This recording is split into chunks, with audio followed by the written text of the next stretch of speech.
A big-ass light falls out of the sky and smashes on the street in front of this guy's house.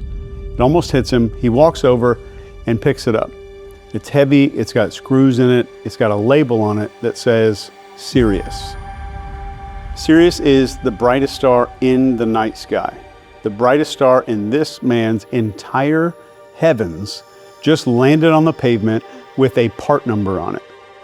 So he's holding proof. It's proof the sky is not real, and he's holding a piece of it in his hands. And then he gets in his car, the car radio comes on and says an aircraft was shedding parts over the area. It's a crappy explanation, but that doesn't matter. The explanation doesn't have to be good. It just has to arrive before the question finishes forming. And it does. A man held the brightest star in his sky and proof that his version of reality was not real, and then went to work.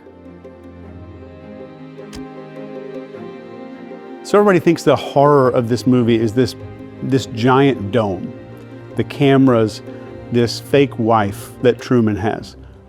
The horror is the speed at how fast a human being hands the evidence of a false reality back and just rejoins the day. So the dome is not the trap for Truman, it's the schedule. And understand the timing of this here. This is 1998. There's no Big Brother yet. That's probably a year away or some change. No Survivor, no YouTube, no Facebook, no smartphones. When this movie said an ordinary man's life can be real content, the technology to make that real hadn't even been invented yet. So the film wasn't mocking our modern world. It got here before we did. So this isn't going to be a movie review, and it's not a conspiracy video. It is a breakdown of the oldest story that humans tell. And it's so old that a Hollywood studio shot it frame for frame and apparently never noticed that they were filming actual scripture. By the end of this, you'll know something almost nobody figures out. Why showing a person the absolute truth usually makes them grip onto a lie even harder. And the one thing that actually works instead of that. So once you see the seams between all of this, I don't think you'll be able to unsee them. So the first big thing that you need to understand about the cage is it's really frickin' nice. Sea Haven, this town that Truman lives in, is clean and bright. The fences are all super painted perfectly. These pastel storefronts, there's weather that just does what it's supposed to do. And it looks like an America that maybe some of us half remember from somewhere. And that's the trick here. It's built to look familiar. It's a copy of an America that was already a fantasy and then getting sold back to the people that are living inside of it. These movie producers didn't build this. They actually found it when they were filming. Sea Haven is a real town. It's called Seaside, Florida. It's a master planned community on the Gulf Coast. The crew showed up and barely changed a thing. People actually live there in this neighborhood.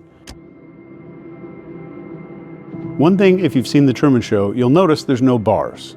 There's nothing keeping him in. So watch it again and look for a bar, but it won't look like a bar.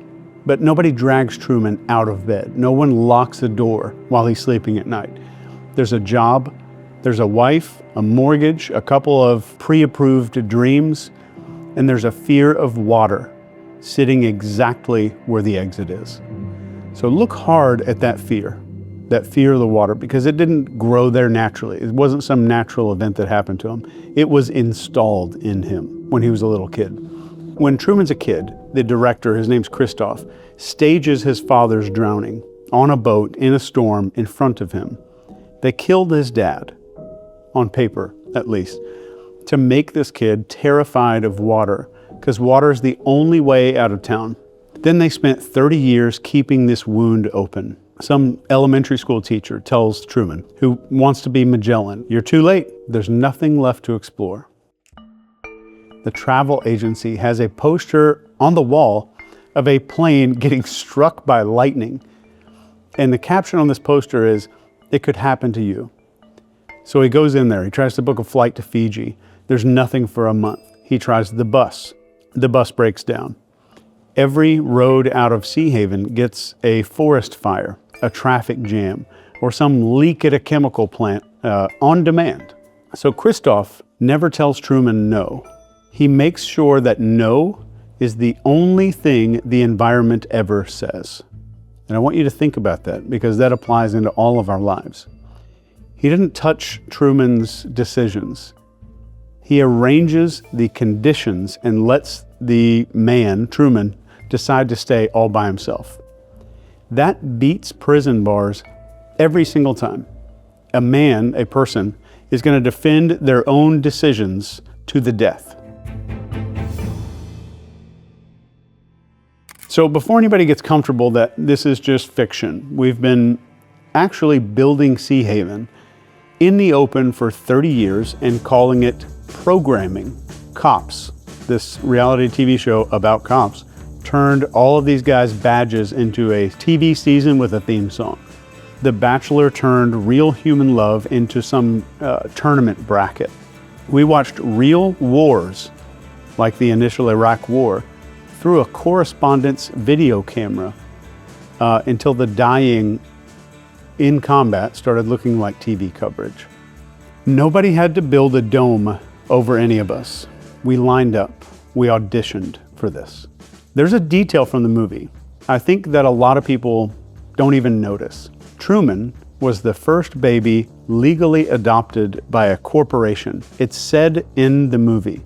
They picked him out of 6 unwanted pregnancies because he was born on cue. His first win in the ratings was showing up on schedule. A company owned a human being from its first breath. It broadcast the birth live, and the world's response was to subscribe. Nobody marched, nobody sued, no lawsuits. They tuned in. It's a corporation owning a baby, and the world just subscribed. So what is the whole thing for? What is the Truman Show for? The product placement in the Truman Show is a joke until it's not. Truman's wife would hold up some box of cocoa and read the label to a camera that he can't see. And the first time it's kind of funny. You know, we laugh at it. And the second time we notice what we're looking at, that his life is for sale. The marriage is fake. The fear is basically just inventory. And the coffee is just inventory. Even the audience crying about him is inventory. They cry during the show, and they buy the products during the commercial breaks. The comfort here is the bait. There's one incredible, incisive line here from the man who runs this entire show, and his name's Christoph, which is a play on the word Christ, or on the name Christ. We accept the reality of the world with which we're presented. It's as simple as that. He thinks he's describing his prisoner, Truman. He's describing the audience. So think about the rectangle that you grabbed this morning before your eyes were all the way open.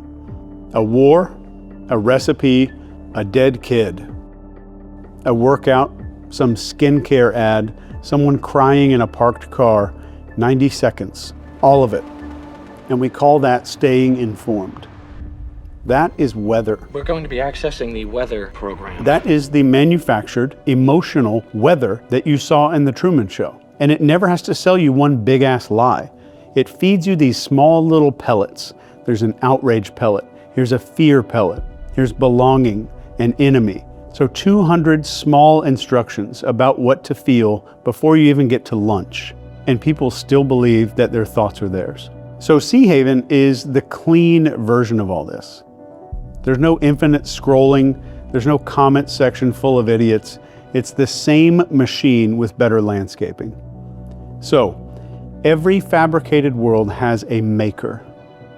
And a long time before Hollywood put him in a control room, people gave him a name. But let's start with a kid here. Before any of this, Truman, what did he want to be? He wants to be Magellan. He wanted to go to Fiji. The one place on the map that nobody colored in for him, the unexplored place. He's a grown man and he's still climbing the rocks at the edge of town to stare at the horizon. So hold on to that for a second. The restlessness that Truman feels throughout his life is the most important thing in the entire film. It's the one thing that 30 years of behavioral engineering never killed off. The man who built the world around that kid lives in the moon, literally. Christoph. He talks about Truman like a proud father. He remembers his first steps. He gets teary-eyed about seeing Truman on live TV. And then there's a part in the movie where he says the quiet part out loud. When Truman's about to escape, he says the words, "There's no more truth out there than there is in the world I created for him." It's the oldest lie in existence. And it's delivered into a microphone like some dumbass weather report. Because here is where this stops being a movie and becomes something that people died over. There was an ancient religion called the Gnostics, which just means knowledge. The eventual church spent real effort stamping out and killing and murdering. But they had a name for this figure exactly like Christoph, and it was called the Demiurge, which just means false creator. He builds a lower world and mistakes the edge of his set, his little property, for the edge of everything. And inside that world, trapped in that world, is a spark, what they say. It's a piece of something real that was never supposed to be inside of the cage. That's the kid who wanted to go to Fiji.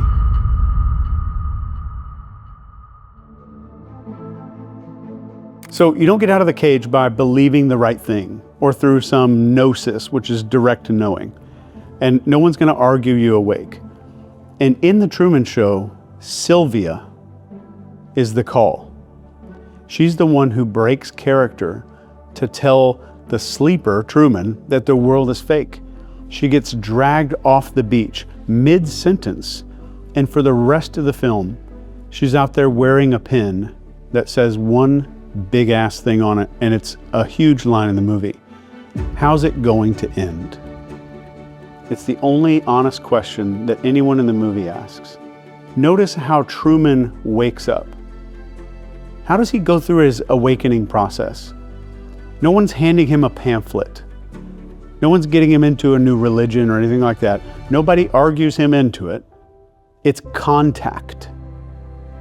An elevator opens on some backstage area that can't possibly exist in his reality.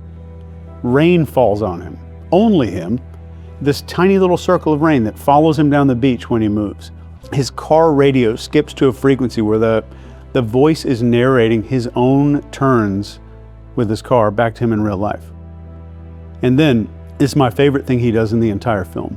He runs an experiment. He sits in the car with his wife and predicts every single car's movement on the street. The lady on the bike, the man with the flowers, the Volkswagen with the dented fender. They come around the corner in that exact order. They're on a loop, he says. He didn't believe his way out. He checked his way out. And that's a huge difference here. So going quickly back to the Gnostics, here's what those old sects understood that we forgot completely. A prison does not need walls, but it does need guards. And the best guards on earth have no idea that they are guarding anything. Just watch the kitchen in the Truman Show. Truman starts coming apart at the counter. His whole life is like splitting open, and he's trying to say something out loud. Something is wrong. People are lying to me. I can't trust all these people. And his wife turns around, smiles at no one standing there in the room, picks up this box of cocoa and starts repeating the label at the camera and the sales pitch. For half a second, it's funny. And then it's disgusting and sick. Because he sees it. He sees the seam just kind of tearing down the middle of his own marriage. She's not talking to him. She's talking to the thing behind the wall. And the thing behind the wall has been there the whole entire time. And the question that opens up in his body is the one the entire operation can't survive. How long? And this question that he's asking himself, it doesn't stay in the present moment. It runs backward. Every dinner he had, these anniversaries, every time she told him, he was imagining things. Every time she made his fear sound like wisdom, and all of his dreams sounded like a weird phase that he was going through. All of that just resorted at once in a kitchen over a box of cocoa. Everything got back to its right place. So look at her face while this is happening in the movie. The fear is absolutely real. She's an actress, but the fear isn't acting at all. She's a person nailed inside this role that just stopped protecting her. Because the man that she's paid to manage, not marry, is finally looking at her like a piece of evidence. That is the real mechanism that I want you to really fully get into your bones. The people closest to Truman, we say, oh yeah, they're all lying to him. That's not it. They're keeping him organized inside of the lie. And that is maybe a filthier kind of control than any wall, because it never shows up like a bunch of orders or a bunch of authority figures. It shows up as concern when his friend shows up with the six-pack. His wife never says, don't leave. What does she say? She says, you need rest. You're not yourself. We have a great life. Why would you want something else? It's soft enough to kind of pass for love, but it's definitely strong enough to hold a grown-ass man down for 30 years. And if you want this a little darker, the film gives it to you darker if you pay attention. There's a scene on this unfinished bridge at nighttime. Truman's best friend is there. They have a six-pack together. His name's Marlon. And he turns his head and looks at Truman and says, the last thing that I would ever do is lie to you. And the movie cuts scene to the control room where Christoph is speaking that exact sentence into Marlon's concealed earpiece, like a half second before Marlon says it. The most intimate sentence in Truman's entire life is just from dictation. His best friend's love is being read off a script in real time by the man who built the town. And then they bring the dead father back, the dad that they killed to install the fear. Maybe he's resurrected for ratings. There's a fog machine, there's a crane shot, there's music on cue. Christoph is in the booth calling all these camera angles on the hug. All this stuff happening live while Truman is crying into his dad's shoulder. They monetize that grief twice, that once at the funeral, and then they monetize the grief again at the reunion. And the tears were real. The tears were the product that made money. And back to the Gnostics really quick. They called this layer the archons. These are the enforcers who keep the sleeper asleep. So in the Truman Show, they don't wear a bunch of armor and stuff like that. They wear cardigans and wedding rings and a six-pack of beer and blue jeans. If you have a prison that's guarded by a bunch of monsters, you get a riot at the end of the day. If you have a prison guarded by people who love you, you get a ton of confusion. And confusion will always buy you one thing, and that's time. So here's the only line in the entire movie separating that movie from your street where you live. In Sea Haven, the guards get a paycheck. Every neighbor, every barista, every smiling extra person walking down the street in the morning, they clock into work. They perform the town. Then they go home and they cash the check. Out here, nobody's getting paid to enforce this stuff. We perform the town for free. We learned this script so frickin' young that we think it's who we are. We say stuff like, fine, how are you? And we answer that to a question that no one asks sincerely. 10 times a day. And we went one step further than Sea Haven ever did. Truman's 5,000 cameras were hidden from him. Ours, we carry around. We bring them. We point them at ourselves. We do the product reads into the camera for free, just hoping some audience shows up. And Christoph needed this billion-dollar dome to get one dude to live on camera. We volunteered for it, and we brought our own camera equipment. Why does the evidence not wake anybody up?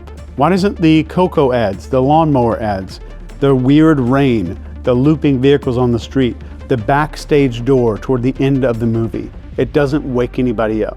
In the late 1950s, this psychologist named Leon Festinger got himself somehow inside of a doomsday group that really believed this giant flood was coming on a very specific date. So they had the complete date, time, everything this was going to happen. The flood never came. And you'd bet that would end it. And for a couple of people it did. But the most famous finding of the study is the opposite of this. Most of the cult members didn't fold over. They doubled down. They went out recruiting harder than before the prophecy had failed. The belief ate the disproof and got stronger. So that's the law running under this entire film. The more you've paid for a belief, the more being proven wrong can cement it even further. And evidence doesn't walk into an empty room.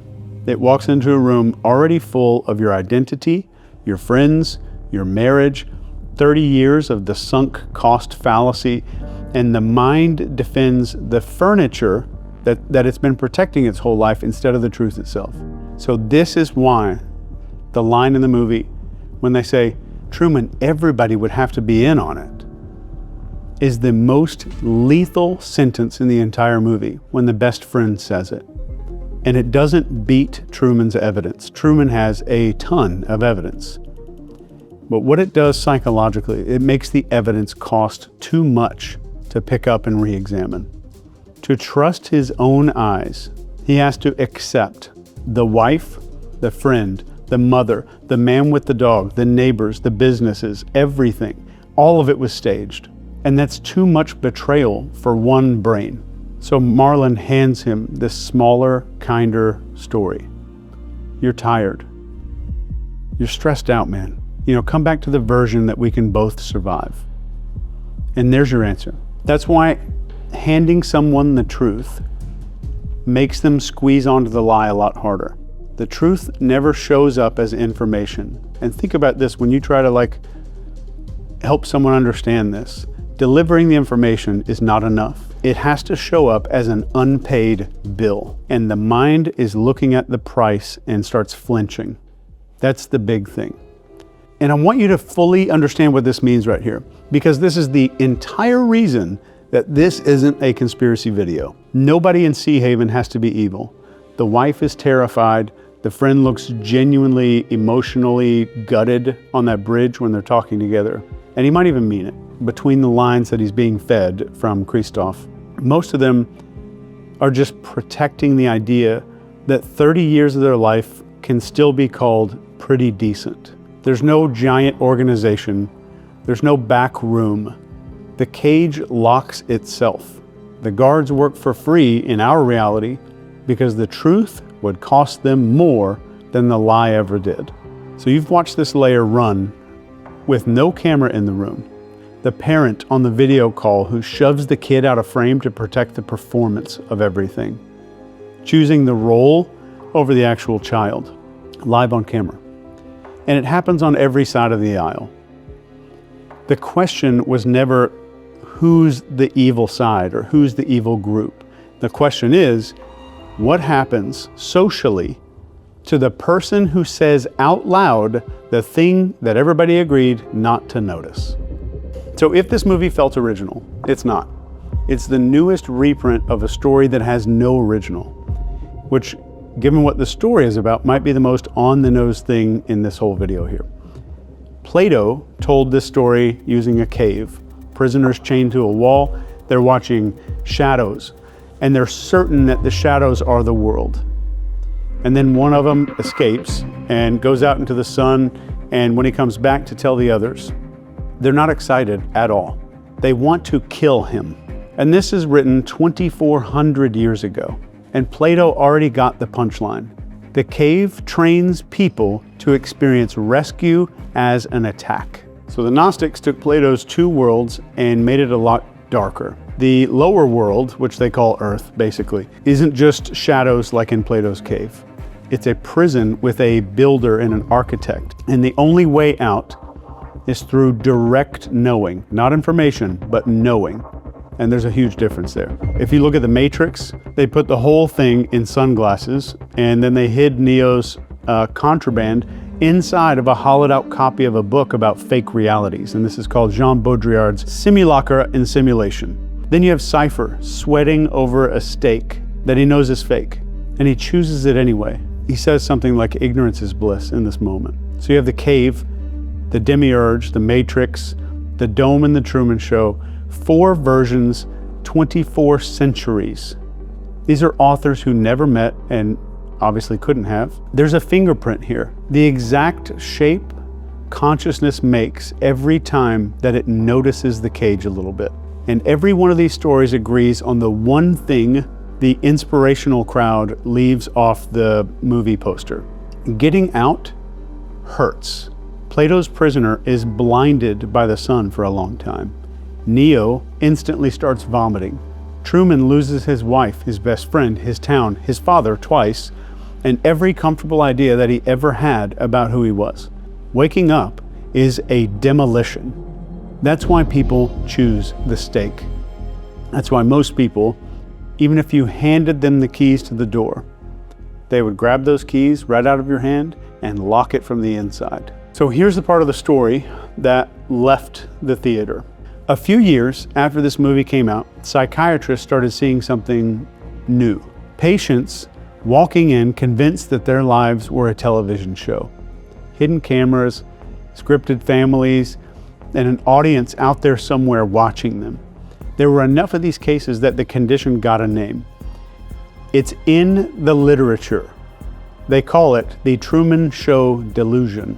I want you to sit for a second in what's happened since then. In 1998, believing that you were constantly watched, recorded, and sold to strangers was a symptom. Today, it's a terms of service agreement. Your phone knows where you slept, your TV reports what you watch, your searches are a sales file that someone sells that has your name on it. The patients didn't get crazier. The entire planet closed the gap between all of that. And the rest of this old map is landing the exact same way. Trust in the whole arrangement is just bleeding out around the entire world right now. We have younger generations that are walking off their jobs their parents performed without question. We have political outsiders surging on every wing, left and right. And I don't care which one makes you cheer. That's not a verdict on any of them. It's a symptom reading there. The way that a fever is not a disease, but it tells you there is one. And the people who run the set, the stage, are offering 2 exits. Both of them are their 2 exits. You can go deeper in, like the metaverse, the VR, the AI rendered everything, or back toward whatever's still real and unfilmed. So the Truman Show dome in our reality is starting to get strained big time. The shadows on the cave wall are starting to glitch. And right now, more people are seeing the seam at once than the operators know how to explain away. And when the comfort stops holding the herd together, the operators always reach for the exact same backup tool. You know what it is? It's fear. And in the film, it's literal. Christoph can't just talk Truman off the ledge and make him go home. So he reaches for the wound that he installed in childhood, the water, and he orders up this massive storm to drive him home. He's willing to take his life, the one that he refers to throughout the movie as like a son. He's willing to take his life for finding out the simulation. It's the same sound booth that says cue the sun, cue the storm. It's the same console, the same exact hand. Comfort starts failing and fear will take the room. And I'm going to say that again. When comfort fails, the controllers will use fear to take back control. So at this point, this is where most videos like this go batshit crazy. There's crazy conspiracy theories. Somebody's going to sell you something between all the weird accusations. I'm not doing any of that. So I'm going to keep it very disciplined here. A pattern is not a plot. A clue is not a verdict. But the pattern, fear as a steering tool for the public, that's not a theory. It's in the filing cabinet. We have the Gulf of Tonkin. They helped launch a war in declassified material, later complicated the official story of what happened that night. We've done all kinds of crazy stuff. Then we have Operation Northwoods. This was real. Is a signed proposal to manufacture a cause to go to war with Cuba. And it never got carried out, thank God. And then we have the Reichstag fire. You can argue the origin of the fire all you want. The exploitation is not in dispute though. Some shock became a doorway and civil liberties walked out through it. We have Iraq and the weapons that were never there, just a repetition of claims and fear and a war, and official reviews afterward finding the whole entire case was just junk. It's the same sequence every time. The public gets scared. A story organizes the fear and collects all the random fears and pulls it into one little ball. Then something that was really hard to sell the public last week, now it's just selling itself. So I'm not going to tell you where that's running right now. I'm going to do the more dangerous thing, and I'm going to trust you to look and to keep the difference between a pattern and a plot straight while you're doing that. I want to say this super clearly because it's true, and because the people who skip this part are usually selling something. I've defended my own Sea Haven town. I've read the label on the star and gone to work anyway. Me. More than once. Thousands of times. This is water that I am standing in with you. Late in the Truman Show, somebody finally asks Christoph the only question that really matters. Why has Truman never come close to discovering the truth? And Christoph answers this question without even blinking. He could leave at any time. If he was absolutely determined to discover the truth, there's no way we could prevent him. And then there's the line that should be carved over the door of this entire video. Ultimately, Truman prefers his cell. For 30 years, this bastard Christoph is right. There's no locked door. They didn't even spend money on locks. The budget went to making sure he would never want to check, which leaves the only question that was ever actually yours. And it's not whether or not the world is fake. Plato, the Gnostics, the entire Truman Show movie settled that that's not the question. The question is the one that Truman's entire life story is asking. And I want you to answer it. Do we even want the truth? Because the data on human beings isn't very encouraging. Most people choose the steak. We go back to the kitchen. We thank the people that are managing us. But gnosis, from Gnosticism, was never a personality trait. All of the old teachings treat it like a practice. Gnosis is a skill, it's a muscle. And for everything that Dr. Festinger found when he was in there with this cult, it starts pointed inward. Gnosis starts pointing inward. Because the second you aim that stuff at other people, their walls go up and they stay up. So let me give you 3 techniques. I'm going to leave you with these. Number 1, hunt down the seams, not the villains. The villains are bullshit. Hunt down the seams between everything. Hunting down the villain, it feels great. It gives your brain this face to want to bite or punch.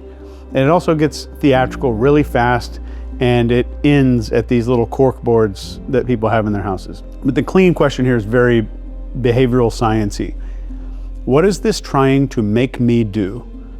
What am I being rushed to feel right now? Ask what it does before you ask who's behind it. I'm going to say that again.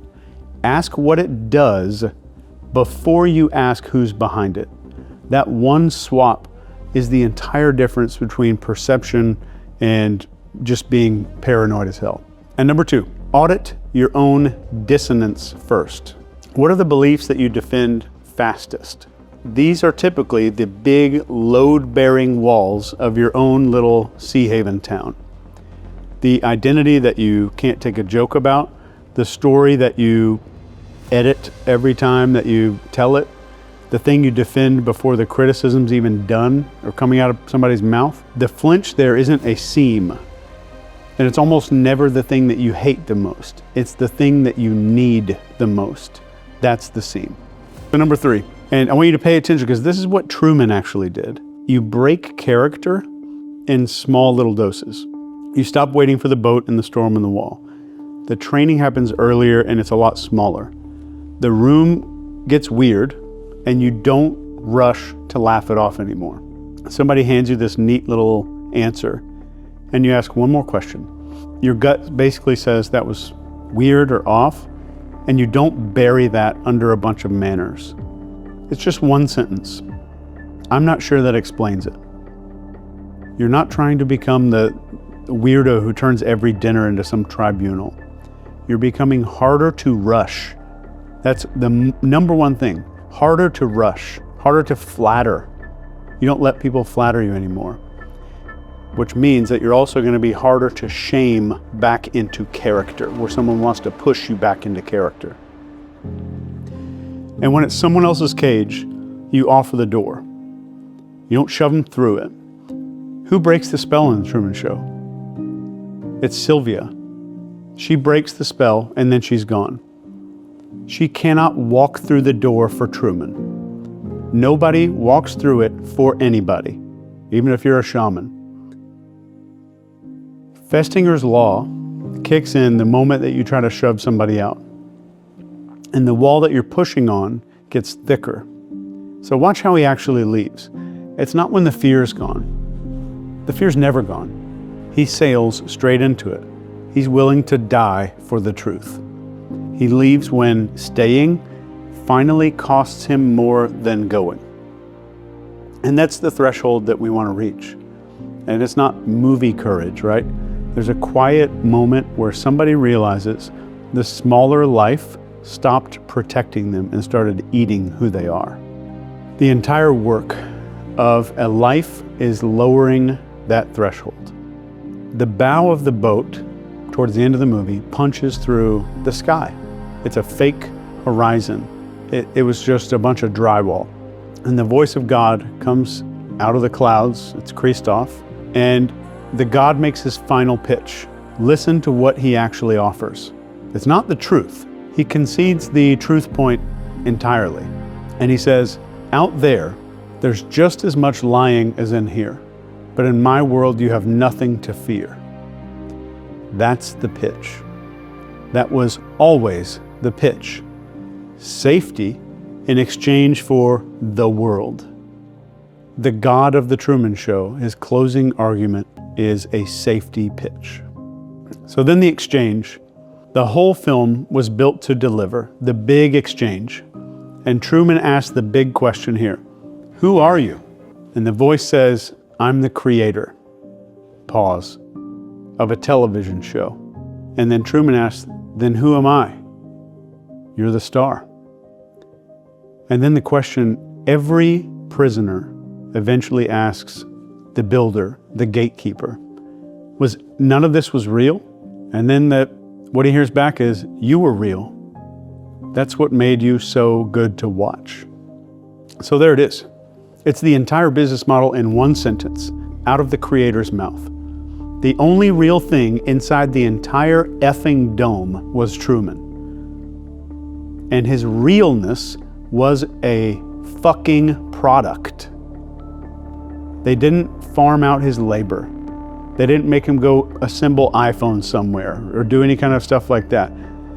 They farmed his authenticity. The one thing in Sea Haven that no human being could manufacture. You were real. That's what made you so good to watch.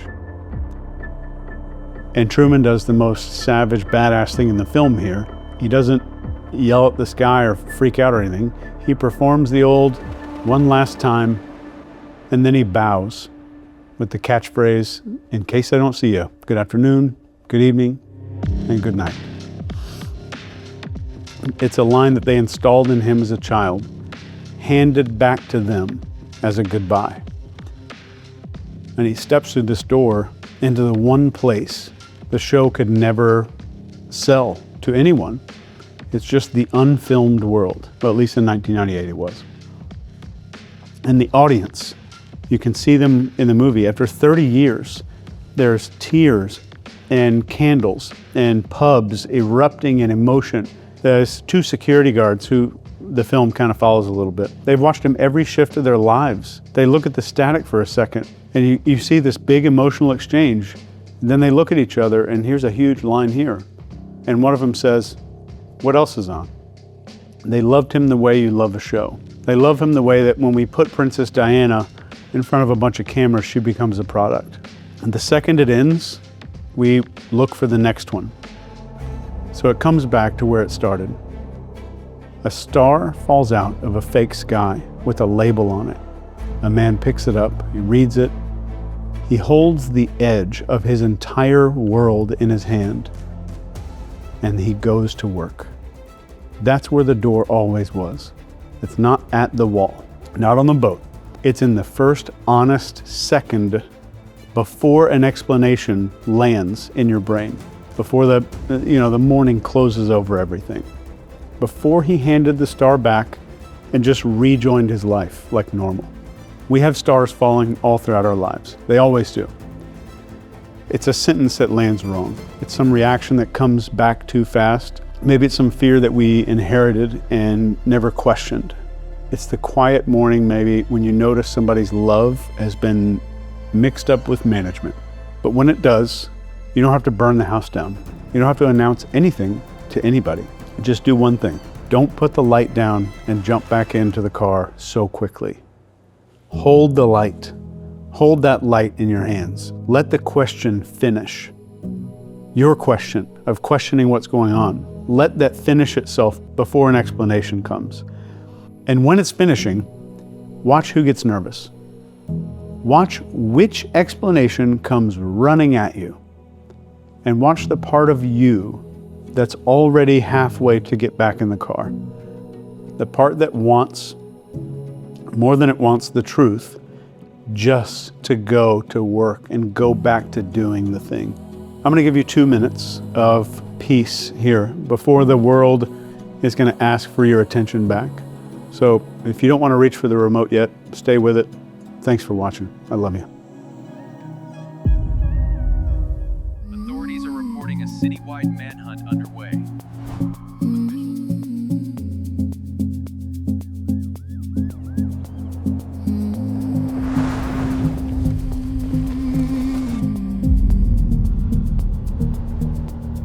The world is breathing, a fragile sound. No echoes here, on sacred ground. A quiet pose, a steady beat, the truth we feel in simple heat. Barefoot steps on hallowed ground, a sacred rhythm we have found.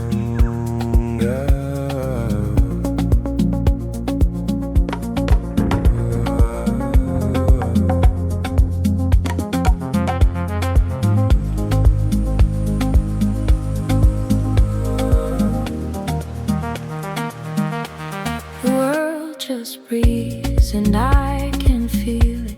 A perfect promise, can't conceal it. Just shadows leaning on the light. Another beautiful quiet night.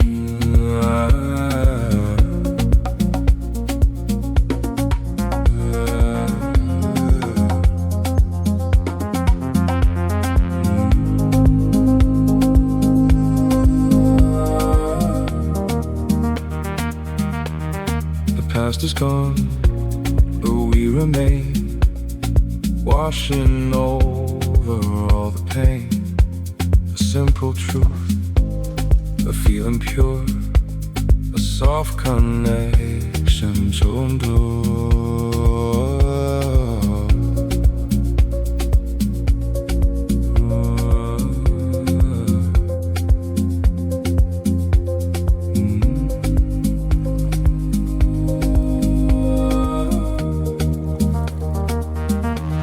The breeze and I can feel it. A perfect promise, can't conceal it. Just shadows leaning on the light. Another beautiful quiet night.